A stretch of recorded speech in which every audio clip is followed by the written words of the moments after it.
मंदिरात भेटल्यानंतर काही दिवसांनी नीलम आणि प्रदीपने पुन्हा एकदा शांतपणे भेटण्याचा निर्णय घेतला. दोघांनाही खूप काही बोलायचं होतं, पण शब्द सापडत नव्हते. त्या दिवशी संध्याकाळी ते दोघे एका शांत कॅफेजवळ भेटले. नीलम आधीच तिथे येऊन बसली होती. तिच्या मनात थोडी घाबरटपणा आणि थोडी उत्सुकता दोन्ही होतं. थोड्याच वेळात प्रदीप तेथे आला. दोघे एकमेकांसमोर बसले, पण काही क्षण पूर्ण शांतता होती. कॉफी टेबलावर ठेवली होती, पण दोघांचं लक्ष एकमेकांकडेच होतं. नीलम खाली बघत होती. प्रदीप तिच्याकडे पाहत होता. थोडा वेळ गेल्यानंतर प्रदीपने हळू आवाजात बोलायला सुरुवात केली. नीलम, आपण दोघं गेल्या काही दिवसात खूप काही पाहिलं. गैरसमज, वाद, लोकांचं बोलणं, सगळं काही. नीलम शांतपणे ऐकत होती. प्रदीप पुढे म्हणाला, पण या सगळ्या गोष्टींनंतरही एक गोष्ट बदलली नाही. ती म्हणजे माझ्या मनातलं तुझ्याबद्दलचं प्रेम. हे ऐकून नीलमच्या डोळ्यात हलकंसं पाणी आलं. प्रदीपने थोडा धीर गोळा केला. त्याचा आवाज आता थोडा भावूक झाला होता. तो म्हणाला, नीलम, मला आयुष्यात खूप मोठ्या गोष्टी नको आहेत. मला फक्त अशी व्यक्ती हवी आहे जी मला समजून घेईल आणि त्याला मी आयुष्यभर आनंदात ठेवू शकेन. तो काही क्षण थांबला, मग त्याने तिच्याकडे थेट पाहत विचारलं, नीलम, तू माझ्याशी लग्न करशील का? हे ऐकून नीलम काही क्षण पूर्ण शांत झाली. तिचं हृदय जोरात धडधडत होतं. तिने हळूहळू डोळे वर करून प्रदीपकडे पाहिलं. त्याच्या डोळ्यात खूप प्रामाणिकपणा होता. नीलमच्या डोळ्यातून एक अश्रू अलगद खाली आला. ते हलक्या आवाजात म्हणाली, प्रदीप, मी खूप दिवसांपासून ह्याच गोष्टीची वाट पाहत होते. हे ऐकून प्रदीपच्या चेहऱ्यावर आनंद उमटला. नीलम हलकसं हसली आणि म्हणाली, हो, मला तुझ्यासोबत लग्न करायचं आहे. त्या क्षणी दोघांच्या मनावरचं सगळं ओझं जणू हलकं झालं. कॅफेच्या त्या शांत कोपऱ्यात बसलेले दोन लोक आता एकमेकांच्या आयुष्याचा भाग बनण्याचा निर्णय घेत होते. नीलम प्रदीपला म्हणाली, तुम्ही आमच्यापेक्षा श्रीमंत आहात आणि तू माझ्याशी लग्न करायला तयार होशील याची मला अजिबातच खात्री नव्हती. प्रदीप तिचा हात हातात घेत म्हणाला, अगं, गरीब श्रीमंत काही नसतं. जो आयुष्यभर प्रामाणिकपणे त्याच्या लाईफ पार्टनरला साथ देतो तोच खरा श्रीमंत माणूस म्हणायचं. दोघेही खूप आनंदात होते. त्यांचं बोलणं झाल्यानंतर ते घरी गेले, पण त्यांच्या आयुष्यात अजूनही एक व्यक्ती शांत बसलेली नव्हती. तो म्हणजे रोहित. कारण त्याला ही गोष्ट समजली तर तो पुन्हा काहीतरी मोठं करण्याचा प्रयत्न करणार होता. त्या दिवशी प्रदीपने प्रपोज केल्यानंतर नीलमचा आनंद शब्दात सांगता येणार नाही असा होता. तिच्या चेहऱ्यावर सतत हसू होतं. जणू इतके दिवस मनात असलेला ताण एकदम हलका झाला होता. ती घरी पोचली तेव्हा तिच्या बाबांनी लगेच लक्षात घेतलं की आज तिच्या चेहऱ्यावर काहीतरी वेगळाच आनंद आहे. बाबा हसत म्हणाले, काय गं, आज इतकी खुश का दिसतेस? नीलम आधी थोडी लाजली, मग ती बाबांच्या जवळ बसली. ती म्हणाली, बाबा, मला तुम्हाला एक गोष्ट सांगायची आहे. बाबांनी तिच्याकडे प्रेमानं पाहिलं. बोल बाळा, ते म्हणाले. नीलमने मग हळूहळू सगळं सांगायला सुरुवात केली. आज ती आणि प्रदीप कसे भेटले, कॅफेमध्ये बसून कसं बोलणं झालं आणि मग प्रदीपने कसं धाडस करून तिला लग्नासाठी प्रपोज केलं. ती एवढं सगळं भावनिक होऊन सांगत होती. बाबा, आधी खूप वेळ शांतता होती. मग तो म्हणाला की इतकं सगळं झालं तरी माझ्याबद्दलचं त्याचं प्रेम बदललेलं नाही. आणि मग त्याने मला विचारलं, नीलम, तू माझ्याशी लग्न करशील का? हे सांगताना नीलम पुन्हा लाजली. ती हसत म्हणाली, आणि बाबा, मी त्याला हो म्हणाले. हे ऐकून बाबांच्या चेहऱ्यावर हलकंसं समाधान दिसलं. ते काही क्षण शांत राहिले आणि मग प्रेमाने म्हणाले, मला माहीत होतं तुझ्या मनात तो मुलगा आहे. नीलम अजून उत्साहाने बोलत होती, बाबा, तो खूप चांगला आहे. तो माझ्याशी किती आदराने बोलतो आणि तो म्हणत होता की मला आयुष्यभर आनंदात ठेवायचं आहे. नीलमच्या डोळ्यात त्या क्षणी खूप आनंद होता. बाबा, आज मी खूप खुश आहे.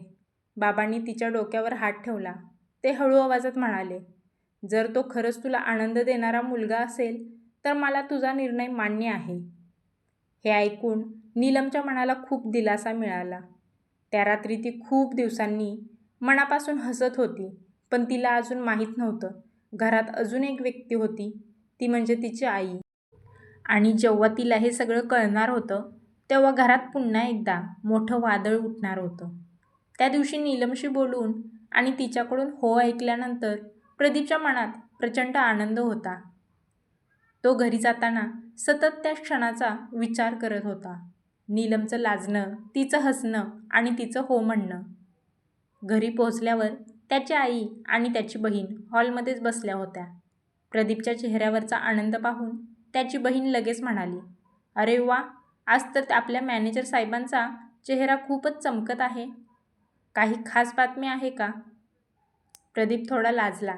आईही त्याच्याकडे पाहून म्हणाली, "हो, मला पण तसंच वाटतंय. काहीतरी चांगली बातमी आहे असं दिसतंय." प्रदीप त्यांच्याजवळ बसला. तो काही क्षण शांत राहिला आणि मग हसत म्हणाला, "आई, मला तुम्हाला एका मुलीबद्दल सांगायचं आहे." आई आणि बहीण दोघीही उत्सुकतेने त्याच्याकडे पाहू लागल्या. "तीच का ती नीलम?" बहिणीने लगेच विचारलं. प्रदीप थोडा आश्चर्याने म्हणाला, "तुला कसं कळलं?" ती हसली. "अरे, तुझ्या चेहऱ्यावरचं सगळं दिसतं." मग प्रदीपने शांतपणे सगळं सांगायला सुरुवात केली. नीलमशी त्याची ओळख कशी झाली, कसे काही गैरसमज झाले आणि आज त्याने तिला कसं प्रपोज केलं, तो म्हणाला. आणि आई, तिने होकार दिला. हे ऐकताच त्याची बहीण आनंदाने उभी राहिली. "अरे वा, म्हणजे आता आपल्या घरी लवकरच वहिनी येणार." आईच्या चेहऱ्यावरही हलकंसं हसू आलं. ती म्हणाली, "मुलगी चांगली असेल आणि तुला समजून घेणारी असेल तर मला काहीच हरकत नाही." प्रदीप आनंदाने म्हणाला, "आई, ती खूप साधी आणि मनाने समजूतदार आहे." आईने समाधानाने मान हलवली. "ठीक आहे, मग लवकरच तिच्या घरी जाऊन बोलणी करू." हे ऐकून प्रदीपच्या मनात अजून जास्त आनंद भरला. त्या घरात त्या रात्री आनंदाचं वातावरण होतं. त्याची बहीण तर सतत चिडवत होती, "भाऊ, आता लग्नाची तयारी सुरू करा." पण त्याचवेळी कुठेतरी एक गोष्ट अजूनही सावलीसारखी उभी होती. तो म्हणजे रोहित. कारण त्याला जर ही बातमी समजली तर तो पुन्हा एकदा सगळं बिघडवण्याचा प्रयत्न करणार होता. त्या रात्री नीलम खूप आनंदात होती. बाबांशी बोलल्यानंतर तिच्या मनावरचं सगळं ओझं जणू हलकं झालं होतं. कारण तिला माहीत होतं, बाबांचा तिला पूर्ण पाठिंबा आहे. पण तिच्या मनात अजून एक भीती, ती म्हणजे आई. आईला अजून काहीच माहीत नव्हतं आणि आईचा स्वभाव तिला चांगलाच माहीत होता. नीलम तिच्या रूममध्ये बसली होती. चेहऱ्यावर आनंद होता, पण मनात थोडी काळजीही होती. बाबा तिच्या जवळ आले आणि शांतपणे म्हणाले, "बाळा, तू एवढी चिंता का करतेस?" नीलम हळू आवाजात म्हणाली, "बाबा, आईला कळलं तर ती खूप रागवेल. तिला अजूनही वाटतं की माझं लग्न मामाच्या मुलाशीच व्हायला पाहिजे." बाबांनी खोल श्वास घेतला. ते म्हणाले, "मला माहीत आहे तुझ्या आईचा स्वभाव हट्टी आहे, पण लग्न हा तुझ्या आयुष्याचा निर्णय आहे." नीलम शांतपणे ऐकत होती. "तू घाबरू नकोस, मी तुझ्या पाठीशी आहे." नीलमच्या डोळ्यात पुन्हा पाणी आलं, पण यावेळी ते आनंदाचे आणि दिलासाचे अश्रू होते. "बाबा, मला फक्त इतकंच हवं आहे की तुम्ही माझ्यासोबत उभे राहा." बाबांनी तिच्या डोक्यावर हात ठेवला. "मी कायम तुझ्यासोबत आहे." पण नीलमच्या मनात अजूनही एक विचार सतत फिरत होता. जेव्हा आईला हे सगळं कळेल तेव्हा घरात पुन्हा वाद होणार का? कारण तिला माहीत होतं, आईला जर कळलं की नीलमने प्रदीपला होकार दिला आहे तर ती सहज शांत बसणार नव्हती. आता फक्त वेळ होती. ज्या दिवशी आईला हे सगळं कळणार होतं त्या दिवसापासून रोहितचा राग अजून वाढला होता. नीलम त्याला स्पष्ट नकार देऊनही प्रदीपसोबत बोलते आहे हे त्याला सहन होत नव्हतं. म्हणूनच त्याने एक वेगळी चाल खेळायला सुरुवात केली. तो सतत नीलमच्या आईला फोन करू लागला. सुरुवातीला तो थोडं शांतपणे बोलत होता, पण हळूहळू त्याचा आवाज धमकीने भरू लागला. एका दिवशी फोनवर तो रागाने म्हणाला, "तुम्ही काहीही करा, पण नीलमचं लग्न माझ्यासोबतच झालं पाहिजे." नीलमची आई थोडी घाबरून म्हणाली, "पण ती आता तयार नाही." रोहित लगेच चिडून म्हणाला, "तुम्ही आई आहात की नाही? मुलीला समजवणं तुमचं काम आहे." तो पुढे आणखी कठोर शब्दात म्हणाला, "जर नीलमने माझ्याशी लग्न केलं नाही तर तुमच्या घराला माझ्या बाबांची जमीन मिळणार नाही. आणि लक्षात ठेवा, त्या जमिनीशिवाय तुम्हाला उद्या भीक मागून जगायला लागेल.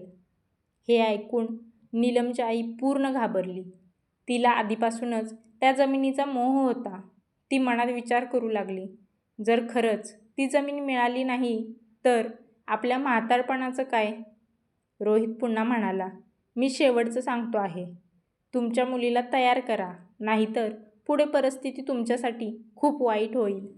इतकं बोलून त्याने फोन कट केला. फोन ठेवला तरीही नीलमच्या आईचे हात थरथरत होते. तिच्या मनात भीती आणि लोभ दोन्हीही एकत्र आले होते. ती मनात म्हणाली, काहीही झालं तरी नीलमला रोहितसोबत लग्न करायलाच लावायचं. तिकडे नीलमला अजून हे सगळं माहीत नव्हतं, पण आता तिच्या आईच्या मनात पुन्हा एकदा जबरदस्तीने लग्न लावण्याचा विचार मजबूत होत होता आणि त्यामुळे घरात पुन्हा एकदा मोठा संघर्ष होण्याची शक्यता वाढत होती. त्या रात्री घरात वातावरण खूप जड झालं होतं. रोहितच्या फोननंतर नीलमची आई पूर्णपणे घाबरलेली होती. तिच्या मनात सतत त्या जमिनीचा विचार आणि रोहितच्या धमक्या फिरत होत्या. नीलम तिच्या खोलीत बसली होती. तेवढ्यात तिची आई हळूहळू तिच्या खोलीत आली. तिच्या चेहऱ्यावर चिंता स्पष्ट दिसत होती. ती काही क्षण नीलमकडे पाहत उभी राहिली आणि अचानक भाऊक आवाजात म्हणाली, नीलम, मला तुझ्याशी बोलायचं आहे. नीलम थोडी आश्चर्याने म्हणाली, काय झालं आई? आई तिच्याजवळ बसली आणि अचानक तिचा आवाज थरथरायला लागला. ती म्हणाली, नीलम, तू प्लीज रोहितशी लग्न कर. हे ऐकताच नीलम थबकली. ती लगेच म्हणाली, आई, मी आधीच सांगितलं आहे, मला त्याच्याशी लग्न करायचं नाही. पण आई अजून भावूक झाली. तिच्या डोळ्यात पाणी आलं. ती म्हणाली, तू नाही म्हणालीस तर माझं काही खरं नाही. तो सतत मला फोन करून धमक्या देतो आहे. नीलम थोडी घाबरली. कशाच्या धमक्या? तिने विचारलं. आई रडत म्हणाली, तो म्हणतो जर तू त्याच्याशी लग्न केलं नाहीस तर तो आपल्याला जमीन देणार नाही आणि आपण म्हातारपणी रस्त्यावर येऊ. नीलमला हे ऐकून खूप वाईट वाटलं, पण आई इथेच थांबली नाही. अचानक ती नीलमसमोर हात जोडून उभी राहिली. ती रडत म्हणाली, नीलम, प्लीज माझ्यासाठी रोहितशी लग्न कर. मी तुझ्या पाया पडते. हे बोलून ती खरंच तिच्या पायांकडे झुकू लागली. नीलम घाबरून पटकन उठली आणि आईला थांबवलं. आई, असं करू नकोस, ती म्हणाली. नीलमच्या डोळ्यातही आता पाणी आलं होतं. तिच्या एका बाजूला तिचं स्वतःचं प्रेम होतं आणि दुसऱ्या बाजूला तिच्या आईची अशी अवस्था. ती पूर्णपणे गोंधळून गेली होती. तिच्या मनात एकच विचार येत होता, मी माझ्या प्रेमासाठी उभी राहू की आईसाठी माझं आयुष्य त्याग करू? त्या रात्री नीलमच्या आयुष्यातला सर्वात कठीण निर्णय तिच्यासमोर उभा होता. आई इतकी रडताना पाहून नीलमचं मनही खूप व्याकुळ झालं होतं. पण तिला एक गोष्ट स्पष्ट कळत होती, फक्त भीती आणि जमिनीच्या लोभासाठी आयुष्याचा निर्णय घेणं योग्य नाही. तिने आईचे हात अलगद पकडले आणि तिला बसवलं. नीलम शांत आवाजात म्हणाली, आई, आधी शांत हो तू. आई अजूनही रडतच होती. नीलम काही क्षण शांत राहिली आणि मग हळू आवाजात म्हणाली, आई, मी रोहितशी लग्न करणार नाही. हे ऐकून आई पुन्हा चिडली. मग काय करणार आहेस तू? ती रागाने म्हणाली. नीलमने धीर देऊन उत्तर दिलं, मी प्रदीपसोबत लग्न करणार आहे. आई काही क्षण तिच्याकडे स्तब्धपणे पाहत राहिली. नीलम पुढे म्हणाली, आई, तो खूप चांगला मुलगा आहे. तो मला समजून घेतो, माझा आदर करतो आणि तो एका चांगल्या, श्रीमंत आणि संस्कारी घराण्यातील आहे. ती पुढे भाऊक आवाजात म्हणाली, आई, तिथे मला खूप चांगलं आयुष्य मिळेल. पण आईला अजूनही राग येत होता. ती म्हणाली, मला त्या मुलाबद्दल काहीच ऐकायचं नाही. मला फक्त इतकंच माहीत आहे की रोहितसोबत लग्न झालं तर आपल्याला जमीन मिळेल. हे ऐकून नीलमला खूप वाईट वाटलं. ती दुःखी आवाजात म्हणाली, आई, जमीन महत्त्वाची आहे की तुझ्या मुलीचं आयुष्य? घरात पुन्हा एकदा शांतता पसरली. आई काही बोलत नव्हती, पण तिच्या चेहऱ्यावर अजूनही हट्ट दिसत होता. नीलमच्या डोळ्यात अश्रू आले.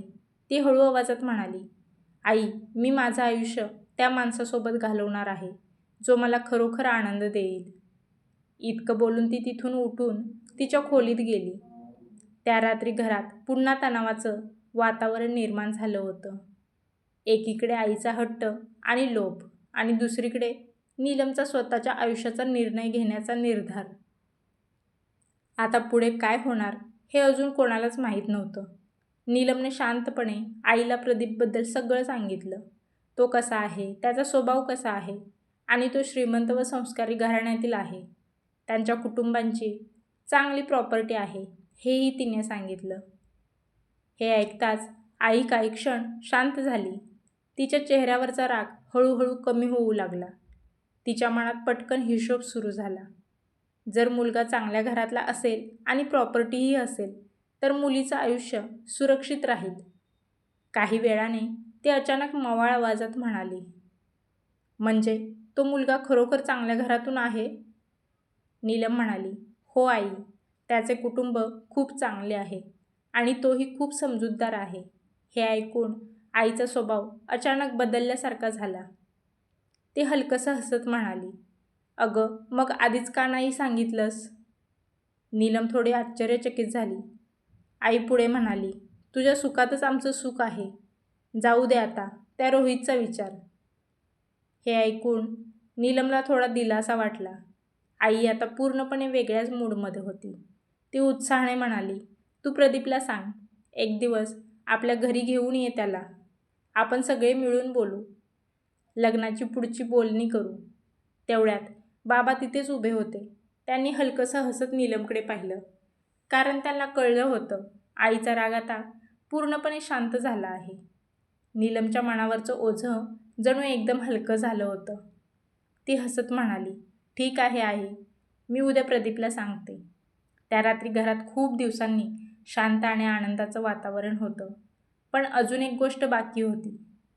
प्रदीप पहिल्यांदाच नीलमच्या घरी येणार होता आणि त्या भेटीत आई, बाबा आणि प्रदीप यांच्यात पहिलंच औपचारिक बोलणं होणार होतं, जे त्यांच्या नात्याचा पुढचा मोठा टप्पा ठरणार होतं. दुसऱ्या दिवशी ऑफिसमध्ये काम करत असताना नीलमच्या सरांनी तिला काही कागदपत्र घेऊन प्रदीपच्या बँकेत जाण्यास सांगितलं. नीलमला थोडा आनंदही झाला, कारण तिला वाटलं आज अचानक प्रदीपला भेटायला मिळेल. ती फाईल घेऊन बँकेत गेली. बँकेत नेहमीसारखी गर्दी होती. कर्मचारी त्यांच्या कामात व्यस्त होते. नीलम काउंटरजवळ उभी राहून म्हणाली, मला मॅनेजर प्रदीप सरांना भेटायचं आहे. तेवढ्यात तिथे उभी असलेली एक मुलगी तिच्याकडे पाहू लागली. ती त्या बँकेतच काम करत होती. ती हसत म्हणाली, तुम्ही प्रदीप सरांना भेटायला आला आहात? नीलमने मान हलवली. ती मुलगी म्हणाली, सर सध्या मीटिंगमध्ये आहेत, थोडा वेळ लागेल. नीलम तिथेच बाजूला बसली. थोड्या वेळाने ती मुलगी पुन्हा तिच्याजवळ आली. ती थोडी मौन मोकळेपणाने बोलायला लागली. ती म्हणाली, तुम्ही सरांच्या ओळखीच्या दिसत आहात. नीलम हलकसं हसली. हो, थोडी ओळख आहे, ती म्हणाली. तेवढ्यात त्या मुलीने अभिमानाने हसत एक वाक्य म्हटलं, मी पण सरांच्या खूप जवळचे आहे. खरं तर आम्ही दोघं रिलेशनशिपमध्ये आहोत. हे ऐकून नीलम काही क्षण पूर्ण स्तब्ध झाली. ती मुलगी पुढे म्हणाली, आमचं लग्नही लवकरच होणार आहे. नीलमच्या हातातली फाईल जणू जड झाली. तिच्या मनात अचानक अनेक विचार येऊ लागले. काय, मग प्रदीपने मला प्रपोज का केलं? तो माझ्याशी खोटं बोलत होता का? ती मुलगी अजूनही हसत बोलत होती. आम्ही खूप दिवसांपासून एकमेकांना ओळखतो. नीलम काही बोलू शकत नव्हती. तिच्या चेहऱ्यावरचं हसू हळूहळू गायब झालं. तिच्या मनात पुन्हा एकदा गैरसमजाचं वादळ सुरू झालं. थोड्याच वेळात प्रदीप त्याच्या केबिनमधून बाहेर येणार होता आणि नीलम त्याच्यासमोर उभी राहणार होती. पण त्या क्षणी तिच्या मनात एकच प्रश्न घुमत होता, प्रदीप खरंच माझ्यावर प्रेम करतो की मी पुन्हा एकदा फसले? नीलमने त्या मुलीचं बोलणं ऐकलं, पण तिच्या मनात लगेच एक विचार आला, प्रदीप मला ओळखतो, माझ्याशी इतकं मनापासून बोलतो, तो असं काही लपवेल का? ती मुलगी मात्र आत्मविश्वासाने बोलतच होती, मी आधीच त्याला प्रपोज केला आहे आणि लवकरच आम्ही लग्न करणार आहोत. नीलम शांतपणे तिच्याकडे पाहत होती. तिच्या मनात थोडासा धक्का बसला होता, पण तिने लगेचच स्वतःला सावरलं. नीलमने हळू आवाजात विचारलं, त्याने तुला होकार दिला आहे का? त्या मुलीच्या चेहऱ्यावरचा आत्मविश्वास थोडा कमी झाला. ती म्हणाली, अजून नाही, पण तो मला नकारही देणार नाही. मला माहीत आहे तो शेवटी माझ्याशीच लग्न करणार. आता नीलमला सगळं स्पष्ट समजलं. ही मुलगी स्वतःच्या मनानेच नातं समजून बसली होती. आता नीलमचा जीव भांड्यात पडला. थोड्याच वेळात प्रदीप त्याच्या केबिनमधून बाहेर आला. नीलमला पाहताच त्याच्या चेहऱ्यावर लगेच हसू आलं. तो म्हणाला, अरे नीलम, तू इथे कशी? नीलमने फाईल त्याला दिली आणि म्हणाली, ऑफिसच्या कामासाठी आले होते. प्रदीपने तिच्याकडे लक्ष दिलं आणि विचारलं, सगळं ठीक आहे ना? तू थोडी शांत दिसत आहेस. नीलमने हलकंसं हसून त्या मुलीकडे पाहिलं आणि मग प्रदीपकडे बघत म्हणाली, हो, सगळं ठीक आहे. त्या क्षणी नीलमच्या मनात एक गोष्ट खूप स्पष्ट होती. तिने कोणावर विश्वास ठेवायचा आहे तिला माहीत होतं. प्रदीपने तिला प्रामाणिकपणे प्रपोज केला आहे, तिच्यासोबत भविष्याबद्दल बोलला आहे. म्हणूनच तिने त्या मुलीच्या बोलण्यावर विश्वासच ठेवला नाही. ती मनात म्हणाली, लोक काहीही बोलतील, पण मला प्रदीपवर विश्वास ठेवायचा आहे. त्या विश्वासामुळे तिच्या मनात निर्माण होणारा गैरसमज लगेचच शांत झाला. पण त्या मुलीच्या डोळ्यात मात्र एक वेगळीच भावना होती. ती म्हणजे मत्सर. कारण तिला आता जाणवलं होतं, प्रदीपच्या आयुष्यात खरंच कोणीतरी दुसरी मुलगी आली आहे आणि ती म्हणजे नीलम. प्रदीपने एक दिवस नीलमला शांतपणे सांगितलं, नीलम, मला वाटतं आता तू माझ्या घरी यावंस. मी आईला आणि बहिणीला तुझ्याबद्दल सांगितलं आहे. नीलमच्या मनात थोडी भीती होती, पण आनंदही होता. ती नीट तयार होऊन प्रदीपसोबत त्याच्या घरी गेली. घरात पाऊल टाकताच तिने नम्रपणे सर्वांना नमस्कार केला. पण तिच्या लक्षात लगेच एक गोष्ट आली. घरातल्या कोणाच्याही चेहऱ्यावर आनंद नव्हता. उलट सर्वजण तोंड वाकडं करून तिच्याकडे पाहत होते. प्रदीपची आई शांतपणे बसली होती, पण तिच्या नजरेत स्पष्ट नाराजी दिसत होती. त्याची बहीणही काही बोलत नव्हती. नीलमला थोडं विचित्र वाटलं. काही क्षण शांतता होती.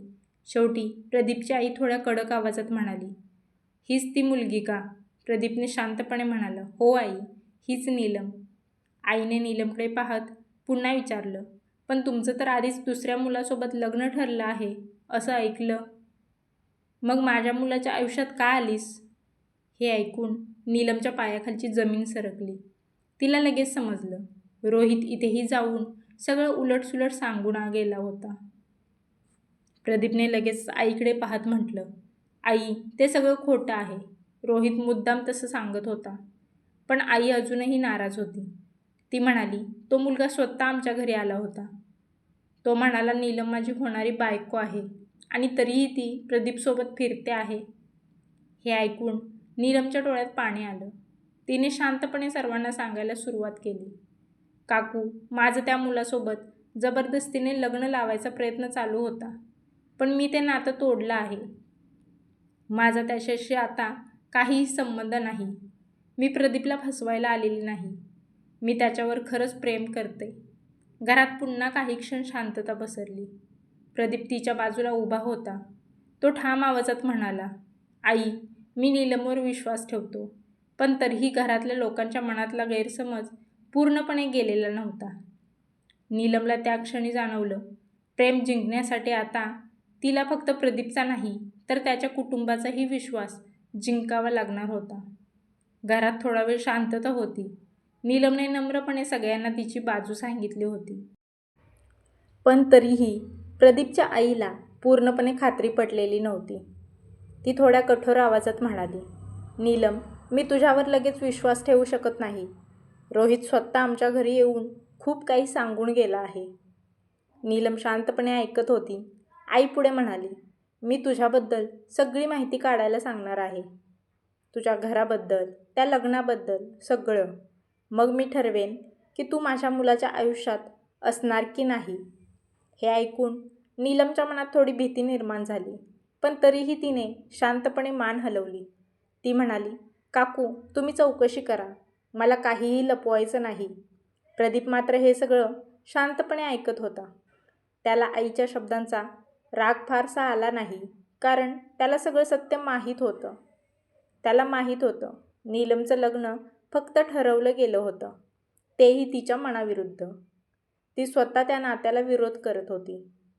प्रदीप आईकडे पाहत म्हणाला, आई, चौकशी करायची असेल तर करा, पण नीलम चुकीची नाही हे तुम्हाला नक्की कळेल.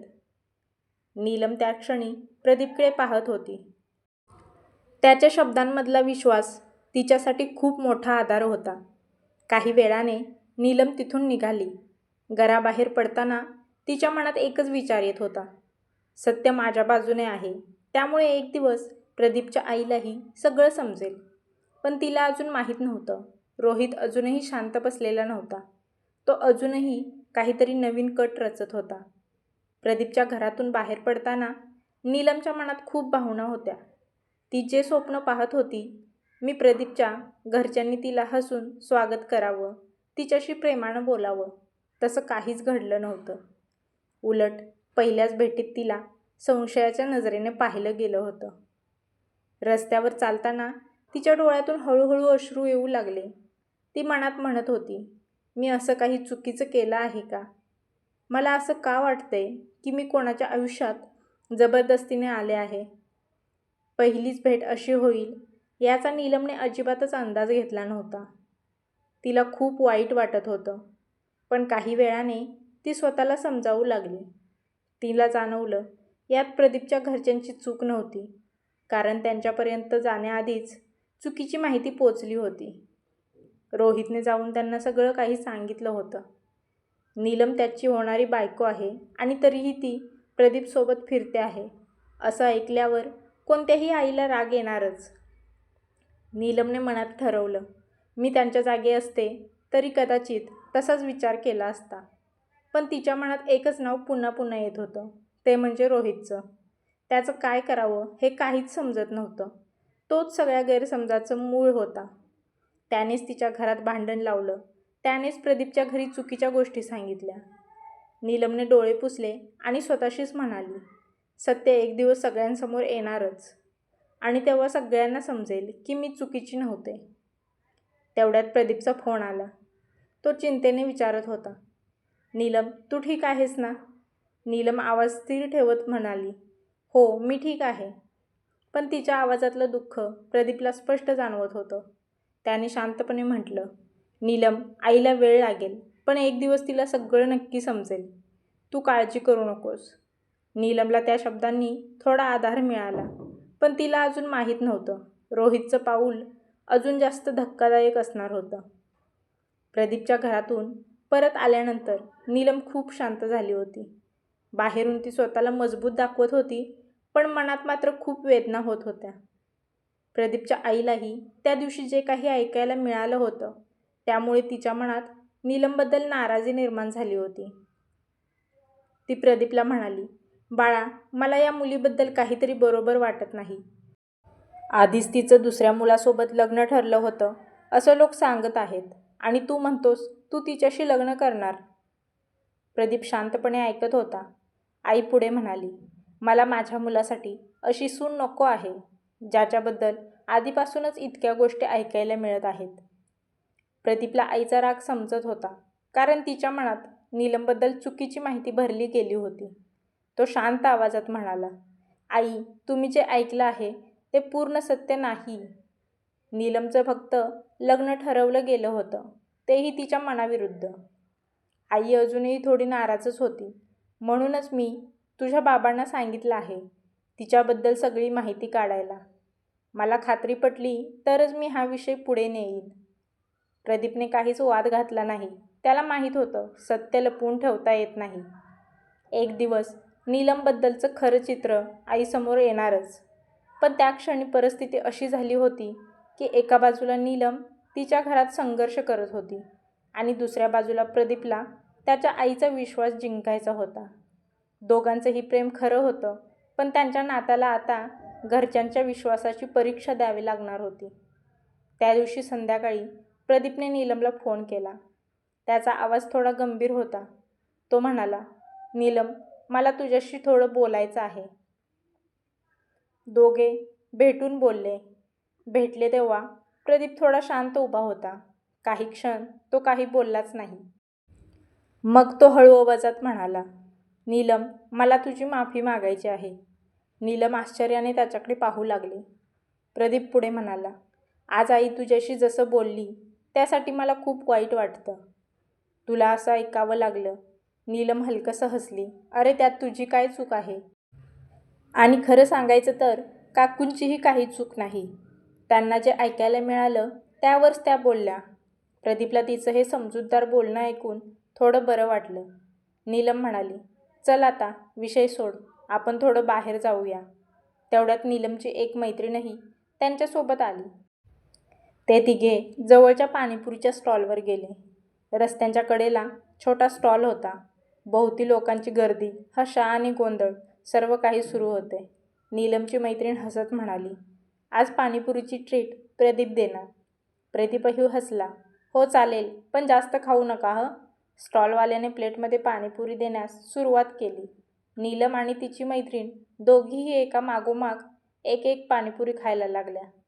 नीलमची मैत्रीण मजेत म्हणाली, नीलम, बघ तुझा होणारा नवरा तुला पाणीपुरी भरवतोय. हे ऐकून नीलम लाजली. प्रदीपने हातात एक पाणीपुरी घेतली आणि हसत म्हणाला, चल, ही तुझ्यासाठी खास आहे.